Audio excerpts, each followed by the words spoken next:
Bonjour tout le monde.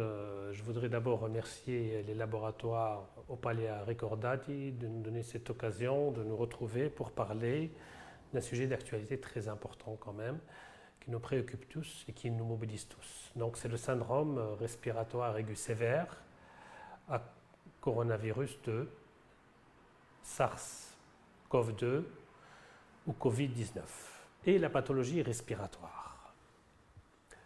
Alors cette épidémie est apparue en Chine, dans la province de Hubei, à Wuhan, pour s'étendre dans quelques semaines au monde entier et qui touche maintenant plus de 800 000 personnes et plus de 40 000 morts. Quand même, c'est énorme en quelques semaines, 3 mois à peine.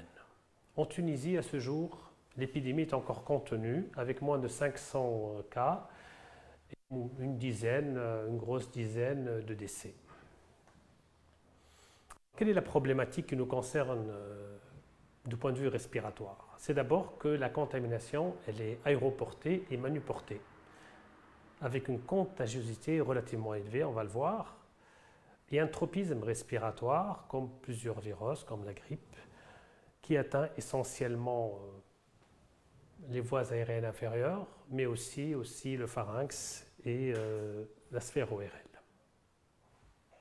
Alors, la problématique qu'on va se poser aujourd'hui, c'est est-ce que les patients porteurs de pathologies respiratoires chroniques sont-ils à risque de surmortalité ou de surmorbidité? Première question. Deuxième question, comment adapter leur traitement? Et troisièmement, y a-t-il des médicaments à proscrire dans le traitement habituel?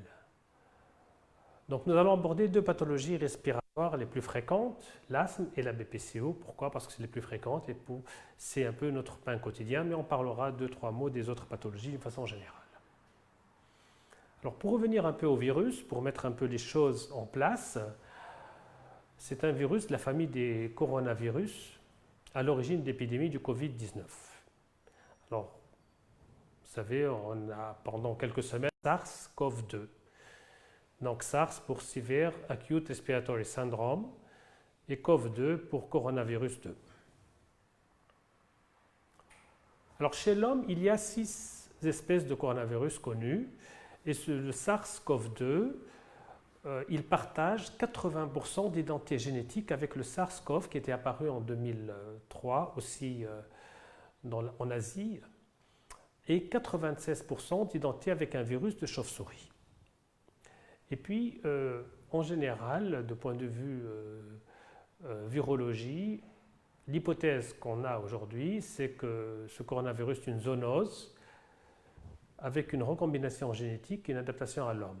En fait, c'est très probablement, comme on a vu au départ, un virus de la chauve-souris, après qui est arrivé à un réservoir animal, et qui a franchi une barrière d'espèce une première fois, puis une deuxième fois pour une transmission humaine, et après il a encore muté pour qu'il y ait une transmission interhumaine. Alors, vous savez, au départ, on avait dit, bon, c'est une virose comme les autres, c'est pas très grave, mais quand on a vu les précautions prises par les Chinois, les équipes médicales chinoises, avec le confinement et tout, on s'est rendu compte que ce n'était pas aussi simple que ça. Et même à cette période-là, on disait, bon, c'est une grippe, elle n'est pas plus grave que les autres grippes. En fait, quand on regarde sur ce schéma, la contagiosité et la létalité du virus, c'est pas rien. Vous voyez, la grippe, alors il y a ce qu'on appelle le R0. R0, c'est le nombre de cas que peut être infecté par une personne. Pour le Covid-19, c'est entre 2 et 3. Si on prend sur ce schéma, on a par exemple la grippe saisonnière, elle est aux alentours de 1,2. La grippe H1N1 qui était apparue en 2019, c'était aux alentours de 1. Le rhume habituel, c'est aux alentours de 2. Et donc le SARS-CoV-2, il est, vous voyez, dans une zone située entre 2 et 3. C'est quand même beaucoup plus important que la grippe habituelle. Mais c'est beaucoup moins que la rougeole ou le choléra. Alors ce R0 se calcule sur la base de 3 facteurs, la transmissibilité, le nombre de contacts et la durée de la période contagieuse. Et vous voyez qu'on sait que dans ce Covid-19, il y a une période contagieuse qui peut durer une bonne dizaine de jours. La présentation est typique, elle est assez classique avec quelques différences par rapport aux autres viroses. Donc on a bien sûr la toux, la fièvre, comme signes généraux on a la fièvre, on a l'asthénie aussi, on a beaucoup moins de céphalée mais il y en a, et on a une atteinte ORL, non seulement pharyngée, qui est assez fréquente, et puis on a des signes beaucoup plus rares comme l'hémoptysie, comme le pneumothorax, comme l'anosmie isolée. Et puis, de point de vue signes systémiques, on a des cas de myocardite, et puis des signes digestifs, diarrhée, vomissement, et des signes aussi rénaux. Alors, voilà un peu sur ce tableau les signes cliniques les plus fréquents. Donc, vous voyez que la fièvre est présente dans 40% des cas initialement, mais 80% des cas au suivi. Et le deuxième signe le plus fréquent, c'est la toux, bien entendu, et la douleur pharyngée. Les autres signes sont moins fréquents. Quand on compare un peu avec les signes cliniques de la grippe classique, on voit que la fièvre est un peu plus présente ici, que la toux est plus présente. Par contre, les signes classiques de la grippe, comme la myalgie, comme la céphalée, sont moins présentes actuellement dans cette virose que dans la grippe classique. Mais on sait tous ces signes, c'est à partir de constatations et des publications qui sont très récentes, et puis peut-être que ça va évoluer dans les mois qui viennent, et quand on sera un peu plus fixé, aux sorties de l'épidémie, on en saura un peu plus sur cette pathologie. Mais ce qui est sûr, c'est que les signes généraux habituels de la grippe sont moins présents dans le Covid-2, qui sont la céphalée et la myalgie. Il y a des signes qui sont moins fréquents, mais qu'il faut connaître aussi, des signes digestifs, diarrhée, nausée, vomissement, et puis en signes respiratoires on en a parlé, il y a des cas de sueur, et puis il y a les rages cutanées qui ont été retrouvés aussi, mais vous voyez tous ces signes sont plus rares. Sur le plan biologique, ce qui a été remarquable, c'était une lymphopénie. Bon, lymphopénie, c'est un signe classique dans les viroses, mais elle est pratiquement constante dans près de 85% des cas. La thrombopénie aussi est assez fréquente. La CRP peut être augmentée, mais dans 60% des cas à peu près. Et puis, on a des cas de cytolyse hépatique. La procalcénine est en général normale. Le diagnostic se fait, bien sûr, actuellement par le PCR.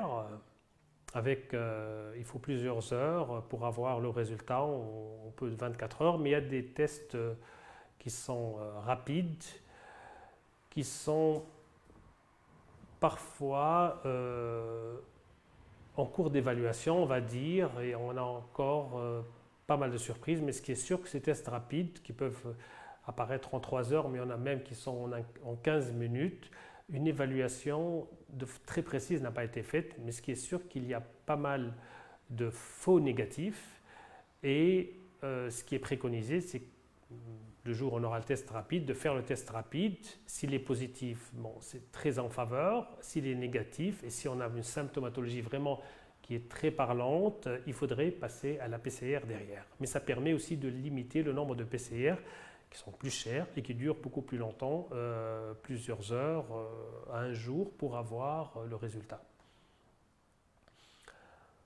Alors ce virus, il contamine les liquides biologiques, bien sûr, les expectorations et le LBA sont les plus impactés et retrouvés. Donc c'est pour ça qu'il faut faire des écouvillonnages essentiellement au niveau du nez. Et quand on fait le LBA, on peut retrouver le germe, bien sûr. Et puis, on peut aussi retrouver dans un tiers des cas dans les selles. Donc, ça veut dire qu'il y a d'autres modes de contamination. Il faut faire attention à cela. Très rarement dans le sang et pas retrouvé dans les urines. Alors, la radiologie. La radiologie, il y a des signes assez particuliers. C'est des signes une grande sensibilité de la radio, près de 60%, donc il va montrer des signes radiologiques, mais on peut trouver une radio tout à fait normale. Et l'aspect le plus retrouvé, c'est le verre dépoli. On peut aussi retrouver des aspects de condensation localisée, des condensations bilatérales, et puis un syndrome interstitiel, c'est plus rare, moins que dans la grippe classique. Et la TDM est l'examen d'imagerie de référence avec une très grande sensibilité, près de 87%. Et il a permis de redresser le diagnostic chez 33 patients avec des PCR négatifs. Ceci interpellait certaines personnes qui préconisaient d'aller faire des scanners en cas de suspicion, mais ce n'est pas vraiment une bonne idée puisqu'il y a un risque aussi de contamination très importante avec la manipulation et tout, donc il vaut mieux garder les prélèvements virologiques mieux que la TDM. Mais la TDM peut permettre de redresser certains diagnostics. Et les anomalies atteignent aussi, elles sont comme aux autres pneumopathies virales, donc bilatérales, les lobes inférieurs et périphériques. Et les signes radiologiques à la TDM sont retrouvés un maximum au 10e jour. Alors, des signes radiologiques, on va dire, c'est le verre dépoli qu'on retrouve le plus souvent. C'est un aspect très fréquent avec des condensations localisées, des condensations bilatérales, un syndrome interstitiel, on avait dit, dans un moins nombre de cas. Mais ce qu'on retrouve aussi beaucoup, c'est un syndrome réticulaire plus verre dépoli. Et puis ces lignes sous-pleurales qui sont assez évocatrices. Alors, cette maladie, on avait dit, bon, il y a une certaine létalité, mais elle évolue à la guérison dans plus de 98% des cas, d'après les études. La surinfection bactérienne existe, mais elle est peu courante. L'apparition du dyspnée est un signe relativement péjoratif dans le sens qu'il signe l'aggravation avec la pneumopathie. Et il apparaît en général en 5 et 8 jours et il entraîne parfois un syndrome de détresse respiratoire aiguë avec un délai médian du 8e jour. Une prévalence qui est heureusement rare. Et puis on a d'autres complications, des complications cardiaques, essentiellement troubles du rythme ou d'insuffisance cardiaque ou de choc cardiogénique qui sont très graves. Toutes ces données un peu on les a pris par les premières équipes qui ont fait ça et puis les grandes séries essentiellement chinoises mais aussi des séries maintenant italiennes et européennes où ils ont énormément de patients actuellement. Alors, les facteurs de risque de gravité et de décès sur les séries chinoises, on revient encore. On sait que l'hypertension, le diabète et la coronaropathie sont des signes de gravité. L'âge aussi, les tranches d'âge, on a remarqué que, comme on a vu aussi notamment beaucoup en Italie, c'est les personnes très âgées qui ont été un taux de mortalité le plus important, mais elles touchent aussi des plus jeunes. Et on a vu même jusqu'à présent des enfants, il y a eu un enfant de 13 ans et de 12 ans qui sont morts de ce coronavirus. Et puis il y a le score SOFA, le score de réanimation, quand il est élevé, c'est un facteur de risque important.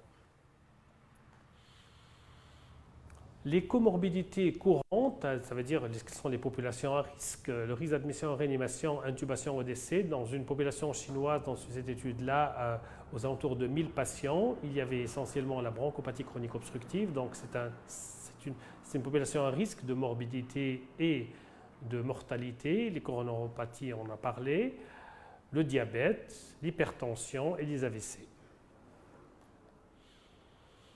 Alors, autre population à risque, il n'y a pas beaucoup de données en fin de compte, mais peut-être que dans quelques mois, on en saura plus. Et si on en reparle dans quelques mois, on saura à peu près quelles sont les pathologies chroniques qui sont les plus impactées. On a beaucoup eu peur pour les dialysés, mais il n'y a pas une impression que ce soit un peu plus... il n'y a pas de données en fin de compte au jour d'aujourd'hui. Alors, quand est-ce qu'on va hospitaliser ces patients? C'est les facteurs de risque qu'on a vus tout à l'heure, bien sûr, d'abord des signes de gravité et puis les comorbidités, l'âge élevé, plus de 70%, une maladie respiratoire chronique, notamment les patients souffrant d'insuffisance respiratoire chronique. Pourquoi? Parce que ces gens-là n'ont pas de réserve respiratoire. C'est un virus à tropisme bronchopulmonaire, donc il y a un risque de décompensation et d'aggravation et d'évolution vers l'insuffisance respiratoire. Bien sûr, les patients insuffisants rénaux, insuffisants hépatiques, l'insuffisance cardiaque et le diabète. Donc, en fin de compte, c'est les facteurs de risque classiques, donc les comorbidités classiques des infections respiratoires basses et des viroses. D'une façon générale, il n'y a pas une spécificité pour ce coronavirus.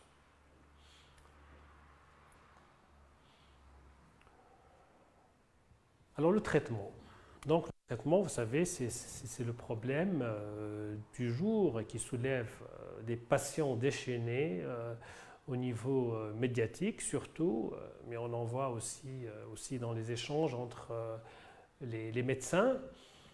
Et puis à côté donc de tout ce qu'on entend dans les médias, il y a aussi tout ce qui se passe dans les publications et dans les échanges de forums entre médecins qui va trouver le traitement pour cette maladie. On sait qu'on n'a pas de vaccin pour le moment et le vaccin nécessitera 12 à 18 mois, donc pour cette saison, il n'y aura pas de vaccin. Et peut-être que dans une autre période, l'année prochaine, on aura un vaccin. Mais en attendant, il faut traiter. Alors le traitement, c'est d'abord un traitement symptomatique. Un traitement symptomatique qui est basé sur le traitement classique d'une virose, donc du paracétamol.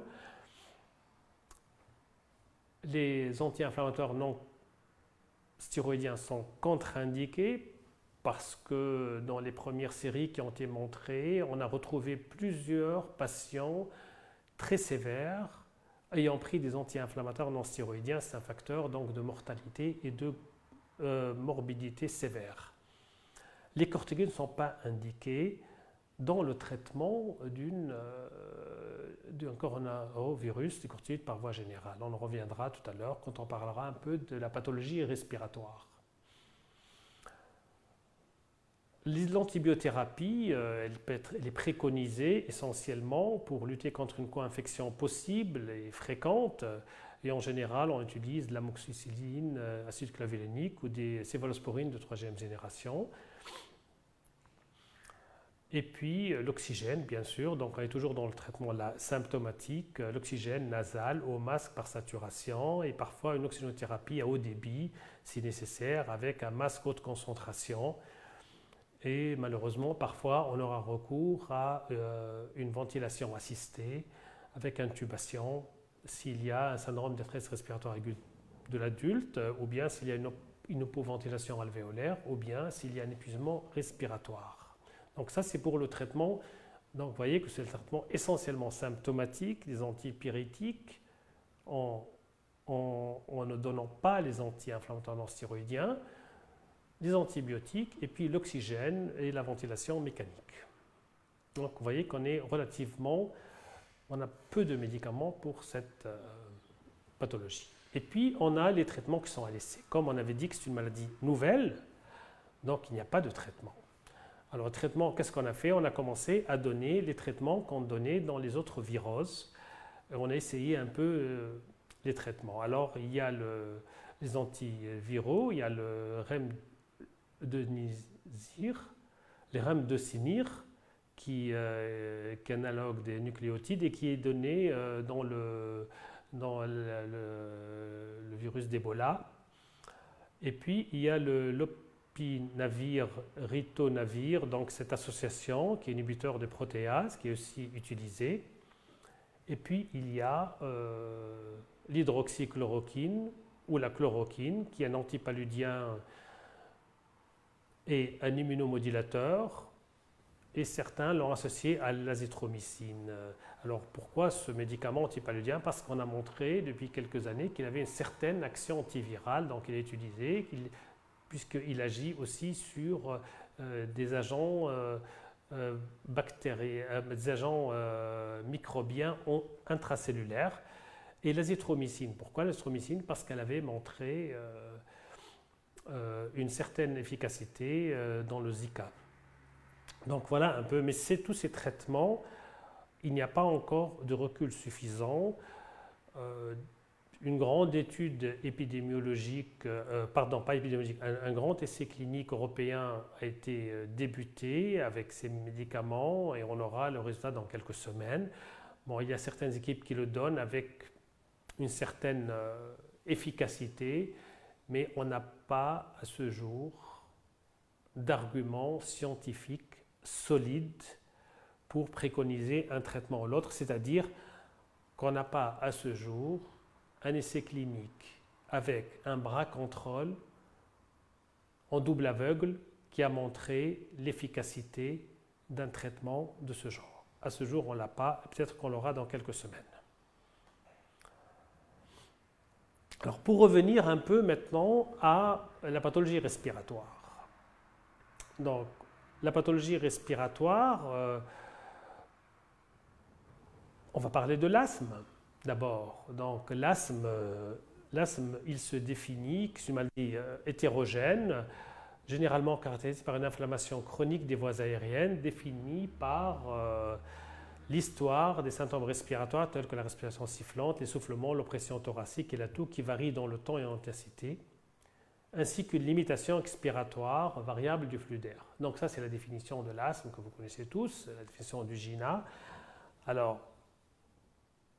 les asthmatiques, et notamment les asthmatiques sévères, sont une population à risque, on le connaît bien, d'infections respiratoires virales sévères, qui peuvent par ailleurs induire une exacerbation de l'asthme. On sait que la majorité des exacerbations d'asthme sont en effet liées à des infections virales. Mais dans l'asthme, le rôle potentiel de l'inflammation T2 dans la diminution des capacités de défense antivirale de l'épithélium bronchique est évoqué pour expliquer cette susceptibilité. Le traitement par corticoïdes inhalés, voire les biothérapies, permettent de réduire les exacerbations virales en réduisant l'inflammation T2 et peut-être en inhibant la réplication virale. Il en est de même pour l'utilisation de l'azithromycine dans l'asthme sévère. Donc tout ça, c'est ce qu'on connaissait jusqu'à ce jour. Alors dans l'épidémie actuelle du Covid-19, les études qui ont été publiées un peu à droite et à gauche, les longues séries, les asthmatiques ne semblent pas surreprésentés, d'après les études préliminaires, ni en morbidité ni en mortalité. Néanmoins, il n'existe pas de données spécifiques concernant les exacerbations d'asthme et a fortiori des exacerbations graves en relation directe avec cette infection. Mais de point de vue théorique, il n'est pas exclu que l'infection par Covid-2 puisse être responsable d'une exacerbation d'asthme. Le traitement de fond, est-ce qu'on va le garder, est-ce qu'on va le changer? Dans l'asthme, tous les traitements de fond de l'asthme doivent être maintenus pendant la période de l'épidémie et adaptés pour que l'asthme soit parfaitement contrôlé. C'est l'asthme qui n'est pas bien contrôlé qui est plus susceptible de décompenser par une virose. Donc, les recommandations ont été relancées. On a eu des recommandations un peu de l'European Respiratory Society et de la Société de pneumologie de langue française pour dire que le traitement doit être conservé. Et notamment le traitement de fond par corticoïdes inhalés, éventuellement associé aux autres molécules, les LABA et les LAMA, et le montelukast. Ils doivent être maintenus pendant la période de l'épidémie. Donc les bronchodilateurs longue durée d'action doivent être maintenus avec la corticothérapie inhalée et c'est ce qu'on préconise et c'est ce qu'il faut dire aux patients tous ces jours. Vous avez dû recevoir comme moi des coups de fil de patients en disant qu'est-ce que je fais. Donc la règle essentielle, gardez votre traitement. Et en plus, on peut même le renforcer. Les corticoïdes inhalés n'exposent pas un risque d'infection virale respiratoire plus sévère en général et d'infection par le SARS-CoV-2 sur les données disponibles actuellement. Donc, toutes les recommandations, on doit garder les corticoïdes, le traitement classique de l'asthme, et il n'est pas question de le changer ou de le moduler actuellement. que dans le sens d'un renforcement éventuel si on a des signes cliniques. Alors, pour le traitement de fond aussi, il y a les biothérapies. Bon, on ne dispose pas en Tunisie pour le moment. Il y a certains patients qui sont sous omalizumab. Ceux qui sont sous biothérapie, ils doivent être maintenus en gardant le rythme des injections précis. Donc, et en effet, les biothérapies sont prescrites dans l'asthme, ne sont pas immunosuppressives. Alors, certains patients porteurs d'asthme sévère, j'en ai moi aussi quelques-uns, sont sous corticothérapie orale au long cours. Et bien, ces patients doivent conserver leur traitement. Donc, les patients sous corticothérapie orale au long cours doivent garder habituellement leur traitement à la dose minimale efficace pour contrôler l'asthme et doit être poursuivie si elle est nécessaire pour conserver un bon contrôle. Donc, il n'est pas question de l'arrêter, il n'est pas question de la diminuer, parce que les patients qui ne sont pas bien contrôlés, c'est eux qui font les exacerbations et c'est eux et ces exacerbations font le lit de ces infections. Donc, on garde le traitement de fond comme il était. Aussi bien inhalé et éventuellement, si le patient prend des biothérapies, et aussi pour les patients qui prennent une corticothérapie orale au long cours. Alors, l'exacerbation. Alors, le traitement d'exacerbation de l'asthme, on le sait, c'est la corticothérapie systémique. C'est le traitement d'exacerbation et le retard à la mise en place d'une corticothérapie systémique, donc par voie générale, peut être fatal. Et on sait depuis toujours, depuis plusieurs années, que le retard à la mise en place du traitement corticoïde par voie générale lors d'une crise d'asthme qui ne le nécessite est un facteur de mortalité par asthme. En cas d'exacerbation d'asthme fébrile, même avec suspicion d'infection par le Covid-2, il ne faut pas retarder l'administration des corticoïdes systémiques à la posologie habituelle. Notamment, ne pas attendre un résultat de test diagnostique. La durée de traitement habituelle, 5 jours, et doit être maintenue, et même si l'infection est confirmée. C'est-à-dire, ce qu'on veut dire, et ça c'est les recommandations de la Société de pneumologie de langue française, si on a un patient asthmatique qui fait une exacerbation, même fébrile, on le traite comme on traite habituellement, notamment en donnant des corticoïdes par voie systémique. Si la maladie est confirmée, on va continuer notre cure courte de corticoïdes par voie systémique. Ça, c'est un message très important qu'il ne faut pas négliger, et parce qu'on risque une surmortalité par l'asthme si on ne donne pas ce traitement.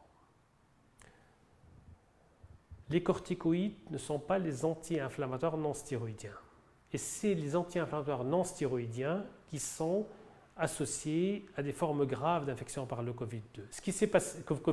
Le Covid-19. Ce qui s'est passé en fait, c'est dans les séries qui ont été rapportées, c'est des patients qui ont eu une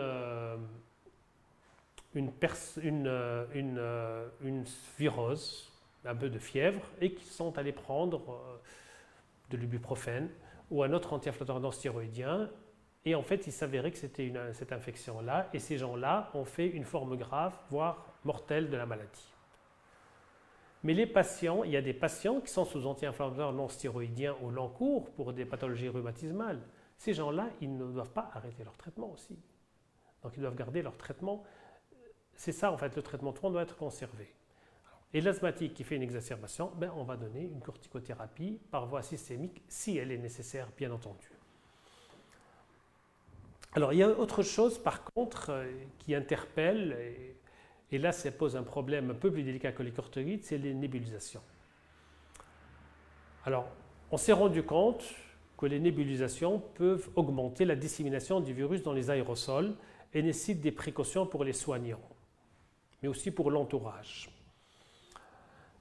Et ça, c'est apparu un peu, je pense que quelques-uns d'entre vous ont dû lire le papier qui est sorti dans le New England Journal of Medicine en disant que le virus pouvait rester plusieurs heures dans l'air, ce qui était un peu faux, dans le sens où si quelqu'un tousse ou éternue, le virus ne va pas rester plusieurs heures, 3 heures dans l'air. Non, parce que c'est un virus qu'on le sait, qui est relativement lourd, donc il va retomber sur les surfaces.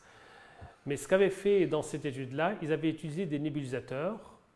Et quand on utilise des nébulisateurs, ce n'est pas une toux, ce n'est pas un éternuement, donc ça donne le virus pendant plusieurs minutes, ça donne ce nuage, et là, ça peut rester.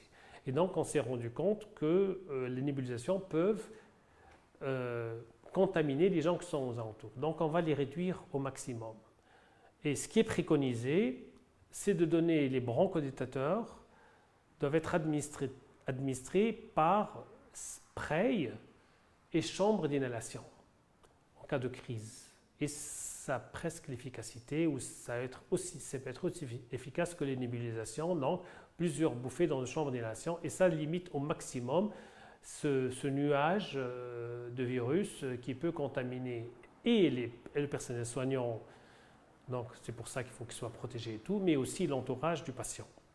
Alors, les patients qui font des nébulisations au domicile, il doit être aussi limité au maximum ces nébulisations, et il doit prioriser une chambre d'inhalation avec le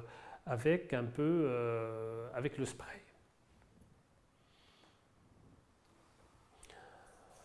Je regarde en même temps un peu les questions. Alors, il y a certaines personnes qui me parlent, les personnes allergiques, qui doivent continuer de prendre un antihistaminique pendant la période du corona, bien entendu. Tout le traitement anti-allergique classique, antihistaminique ou bien immunothérapie doit être continué. Il n'y a aucune raison de suspendre un traitement. Aucune raison de ne pas commencer ce traitement-là. Encore plus aussi tout le traitement, bien sûr, dans l'asthme qui doit être utilisé, comme on vient de l'expliquer, de façon totalement classique et habituelle. Encore plus, en cas d'exacerbation de l'asthme, on doit donner le traitement qu'on donne habituellement pour le traitement classique. En fait, rien n'a changé dans l'asthme. Alors, pour la prévention, les mesures barrières et le confinement doivent être appliquées selon les recommandations actuelles en cas de profession à risque d'exposition au Covid. Et puis, les patients, les gens qui sont asthmatiques, qui travaillent, il va y avoir un aménagement du poste de travail, et ce qu'on fait actuellement, ce qu'on demande, c'est on doit établir en fait un rapport médical au patient sur son état. Et c'est l'employeur qui va adapter son poste de travail ou bien le mettre au repos si nécessaire. Alors, donc, au total, pour l'asthme, les médicaments de l'asthme doivent être poursuivis à dose efficace pour que l'asthme, quelle que soit sa sévérité, soit contrôlé durant cette période épidémique de Covid-19. Parce que, je répète encore, ce qui est très important, c'est que l'asthme, quand il n'est pas contrôlé, c'est là qu'il va entraîner une surmorbidité et par conséquent aussi une surmortalité. Alors, la bronchopathie chronique obstructive, c'est un peu différent. On va dire que c'est un peu différent parce que la BPCO est une pathologie qui engendre une surmorbidité, une surmortalité dans le Covid-19. Et là, on doit faire plus attention que dans l'asthmatique. Et tout cela, ce que je dis, et je voudrais répéter, qu'on est un peu en direct, c'est-à-dire que la maladie est là, elle évolue, les données arrivent tous les jours, on a des mises à jour tous les jours, donc ce qu'on dit aujourd'hui peut être un peu évolutif dans les jours qui viennent, dans les semaines qui viennent, mais au jour d'aujourd'hui, on sait que la BPCO est un facteur de risque de surmorbidité et de surmortalité dans cette infection à Covid-19. Pourquoi ? Parce que c'est des patients avec une fragilité bronchique et pulmonaire, avec souvent peu ou pas de réserve fonctionnelle. L'asthmatique, en dehors des asthmes très sévères, avec des lésions fixes et qui se rapprochent un peu de la BPCO du point de vue lésion, en dehors bien sûr de l'emphysème, Les asthmatiques, en général, entre les crises, ils ont une muqueuse et un parenchyme normal qui est totalement conservé et ce n'est pas des facteurs risques. Par contre, là, on est sur des personnes qui ont un remodelage, les BPCO, qui ont un changement de leur muqueuse, qui sont encombrées, qui sont souvent peut-être colonisées par des germes et qui ont une baisse de l'immunité locale et en plus pas de réserve fonctionnelle. Donc, c'est des sujets à risque. La PCO, vous savez, elle se caractérise par des symptômes respiratoires persistants et une limitation du débit d'air due à des anomalies des voies respiratoires et ou des alvéoles, généralement causées par une exposition importante à des particules, à des gaz nocifs et notamment au tabagisme. Et cette limitation chronique du débit d'air qui caractérise la PCO est causée par des combinaisons d'atteinte des petites voies aériennes respiratoires, des bronches et une destruction parenchymateuse. Et ces lésions sont irréversibles. Elles sont là, elles sont fixes. Donc, dans ce cas, les lésions sont là et le sujet est un terrain favorable à une infection virale et une surinfection bactérienne. Et la prise en charge, alors vous savez tous que la prise en charge initiale d'une bronchopathie chronique obstructive stable débutante repose sur, bien sûr, à côté des mesures de prévention, d'arrêt du tabac, de la non-exposition aux polluants, c'est l'utilisation d'agonistes bêta-2 adrénergiques ou d'anticholinergiques de courte durée d'action.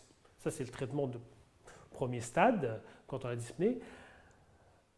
Après, dans la BPCO stable évoluée, la prise en charge repose sur d'autres médicaments qui sont les agonistes bêta-adrénergiques et ou les anticholinergiques de longue durée d'action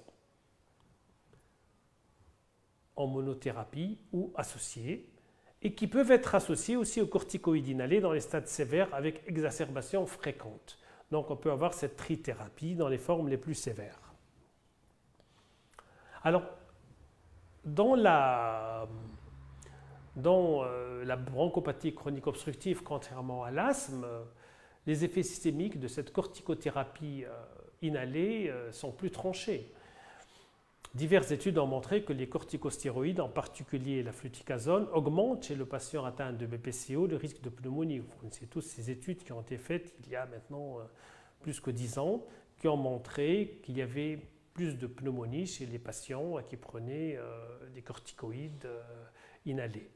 Bon, ça c'est un fait qu'il faut avoir en tête. Mais aucune étude clinique évaluant l'utilisation des corticostéroïdes inhalés chez les patients infectés par le SARS-CoV-2 n'a pu être identifiée. Donc, les recommandations ici sont les mêmes. On doit continuer à utiliser des corticoïdes stéroïdes inhalés chez le BPCO s'ils les utilisent déjà. Ce n'est pas parce qu'il y a cette épidémie de SRAS qu'on va arrêter cette corticothérapie inhalée. Et en général, elle n'est jamais prise seule, elle est prise en association avec des LAMA ou des LABA, ou bien encore les deux. Donc, il n'est pas question de dire parce qu'il y a cette épidémie qu'on va arrêter cette corticothérapie inhalée. Donc, message numéro 2, très important, chez le BPCO, dans les bronchopathes chroniques obstructifs, on garde le traitement de fond comme il était avant l'épidémie.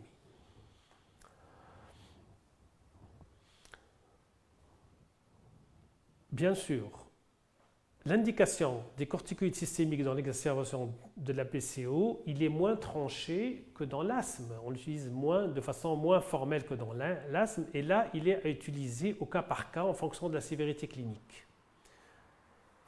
Ils sont à éviter dans les exacerbations non sévères et en cas de suspicion de pneumonie associée, bien entendu. Donc, vous voyez qu'il y a une petite différence.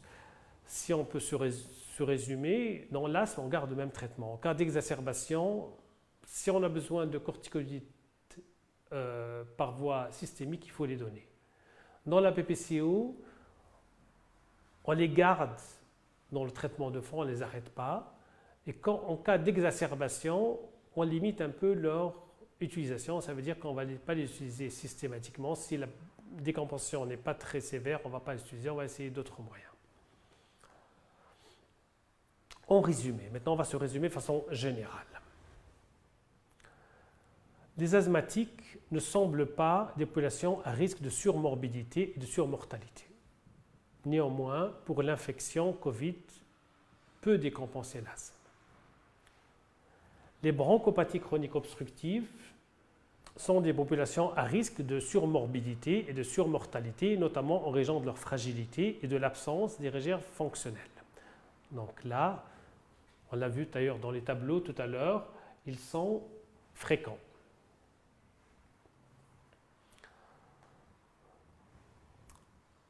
Si on généralise un peu à la pathologie respiratoire chronique, les patients porteurs de pathologie respiratoire chronique avec limitation de fonction respiratoire et lésions bronchopulmonaires, on va parler des dilatés bronchiques, on va parler des séquelaires de tuberculose, on va parler des patients porteurs d'histiocytose X, les porteurs de sarcoïdose avec des lésions, porteurs d'une pneumopathie infiltrative de fibrose. Tous ces patients sont potentiellement des populations à risque de surmorbidité et de surmortalité. Pourquoi?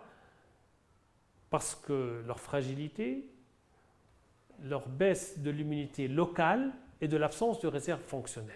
Donc tous ces gens-là, s'ils font une virose quelconque et dans l'état actuel des choses, s'ils font un Covid-19, ils sont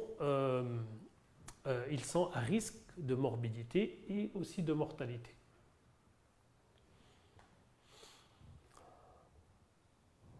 Pour le traitement de fond, donc je voudrais résumer encore une fois que le traitement de fond des asthmatiques et des PCO doit être maintenu et même renforcé afin de réduire le risque d'exacerbation lié à une infection par Covid+. La corticothérapie inhalée doit être conservée car c'est le traitement de fond essentiel dans l'asthme.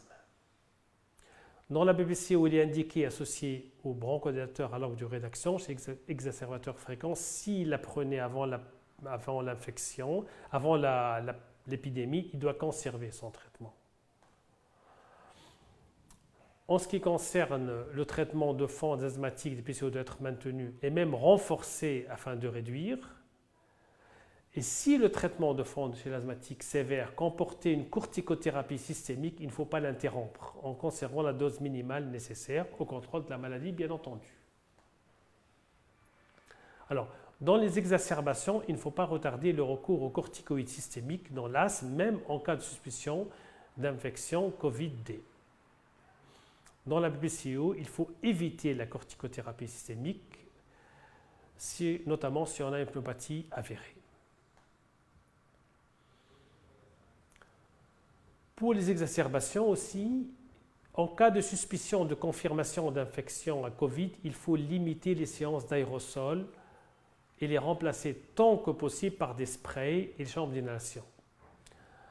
En cas de recours à la ventilation, il faut sauter l'étape de la ventilation non invasive pour les mêmes raisons, parce qu'elle est pourvoyeuse aussi d'un nuage d'aérosols avec le virus dans la salle où elle est pratiquée, donc un risque pour l'entourage.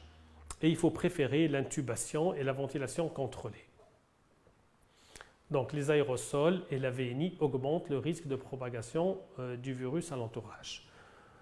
Voilà un peu ce que j'avais à dire sur cette infection à Covid+, et notamment sur la prise en charge des patients respiratoires chroniques lors de cette épidémie, et notamment en ce qui concerne les asthmatiques et les bronchopathies chroniques obstructives, et un peu d'une façon générale la pathologie respiratoire chronique. Alors je vais voir un peu les questions qui ont été posées par Internet. Donc, alors, place de la corticothérapie, on l'a parlé donc convenablement. La corticothérapie par voie, le traitement de fond doit être conservé, qu'il soit par voie locale, donc en inhalation, et si on a des asthmatiques sévères sous corticothérapie systémique, on doit conserver le traitement, sinon ils vont décompenser. En ce qui concerne, je vois les personnes allergiques, il faut garder le traitement anti-allergique pendant la période corona. pour la corticothérapie nasale, elle ne pose pas de problème, il faut la conserver chez les patients. Alors, il y a très peu, je voudrais revenir un peu pour les signes cliniques. On a remarqué, d'après les études encore qui ont été faites, qu'il y avait très peu de rhinorrhée. Il y avait essentiellement très peu de rhinorrhée. Donc, si les patients étaient sous corticoïdes topiques dans le nez, ils doivent le conserver. Alors, quoi d'autre? Voilà à peu près les questions qu'il y avait un peu sur Internet. Voilà. Je vous remercie pour votre attention.